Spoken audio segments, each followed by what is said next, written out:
Well people, I think Netflix just did the unthinkable. It finally did an anime adaptation and it's good. Some might even say that it's better than good.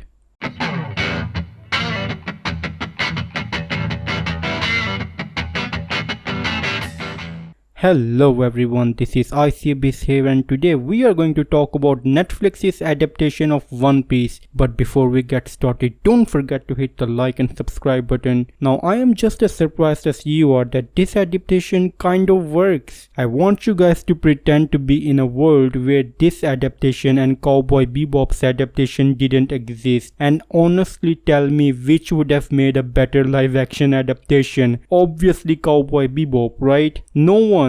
And I mean no one in their right mind would pick One Piece. I mean it's a great anime, but even the biggest One Piece fan would have his reservations about a live action adaptation, me including. When I made the reaction to the One Piece's trailer, I shared a lot of concern about it. But here we are. We people are living in the wrong dimension because this adaptation works for some reason, at least for the first 2 episodes, because that's what I've seen so far and that's what I'm going to be talking about. I'll make another video reviewing the entire show after I'm done watching it. Let's talk about the story. How well have they adapted it?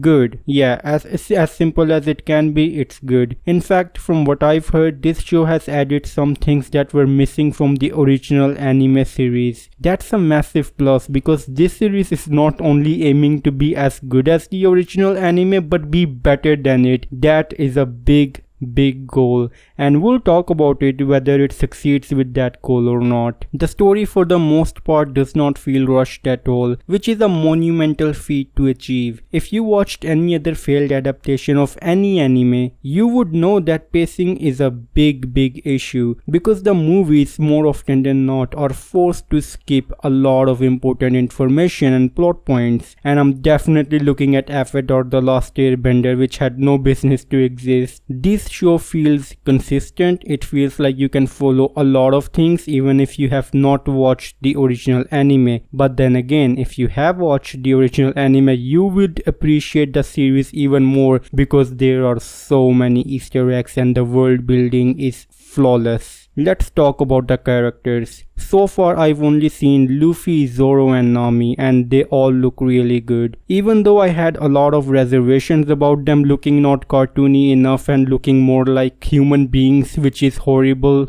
They do the job really well. Zoro is an absolute badass, Nami is great and Luffy is done really well. Even though these actors have the unfortunate fact of looking too much like human beings and not like anime characters, they still embody the essence of these characters, which is great. I feel like I can't do justice with my own words. You just have to watch this series to believe it yourself. Some other casting choices were really good as well, namely Garp and Buggy the Clown. I think they did an absolutely splendid job with this character. I think Buggy the Clown is the best character adaptation I've seen so far in this show. The actor did a fantastic job portraying this character and props to them for that. Let's talk about the overall adaptation itself, what it did right and what it did wrong. Let's talk about the big thing that they did right. You know what that is? They embraced the craziness of One Piece. That is the big thing they have done well. That's it. And just because they did that, everything else just falls into place. It feels like when other studios are adapting and they tend to try and make the adaptation more serious and less goofy, but you know what? There is goofiness to be had here. For example, they have the snail telephones in this show, which I'm glad they didn't cut that out. I'm glad the characters are over the top in this show because that is exactly what One Piece is all about. Now I want to talk about some of the things that didn't really work for me, and you know what, they are just a bit of a nitpicking from me, so you can just ignore this. But since it's a review, I have to talk about some things that I did not like. Obviously one thing has to be CGI. It looks good for the most part, but it does feel really awkward sometimes when Luffy uses his gum abilities. It just feels like someone's going crazy with the liquify tool in Photoshop. Another thing that I wish this show did was, well, it's a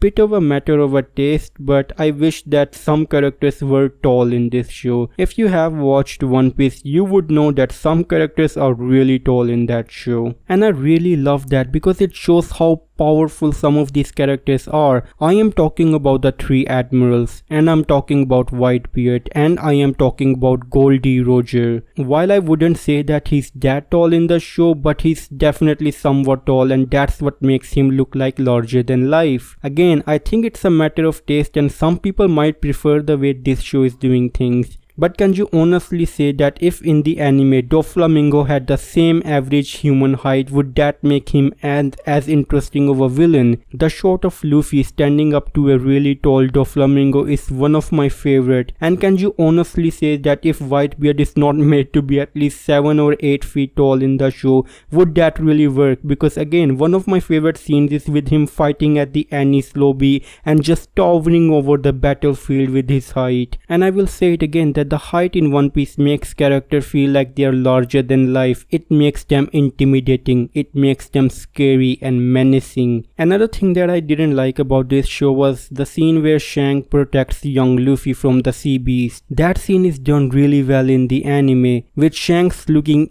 incredibly menacing and how only his look causes the beast to run away. Obviously this is a live action, and for that reason it's limited and cannot give these intense moments like in the anime. In the show, Shanks just casually says get out and the beast goes away. That scene in my opinion lacked a lot of weight, that it didn't seem as menacing as it did in the anime. Again, it's small things like that, but the overall show is definitely worth the watch if you're a One Piece fan. And even if you're not a One Piece fan, I think you're definitely going to have a great time with this show. One thing that I did find weird about this show is that its rating shows that it's made for adults and that it has nudity in it. And I'm like, what the hell? Who are we going to see naked in this show? And well, the answer is Helmeppo. You know the guy, that weird chin looking guy from the beginning of the episodes. We see him, bare cheeks. I really wish they made better use of that rating, because I swear to god if they use that nudity rating to only show us the bare cheeks of this guy, then I'm definitely going to throw a fit. Like, it's so goddamn random. But yeah, I guess we'll see if we see any more nudity in the show. I don't think we needed it in the first place, considering it's a show for all ages including children. But yeah, there you go. If you like seeing pasty white cheeks, then there you go, you're gonna love this episode. Any case, those are all my thoughts about this show. I'll continue to watch it and make a review again. Until then, this is it for this video. Let me know your thoughts in the comments down below, and as always, it's time for a goodbye.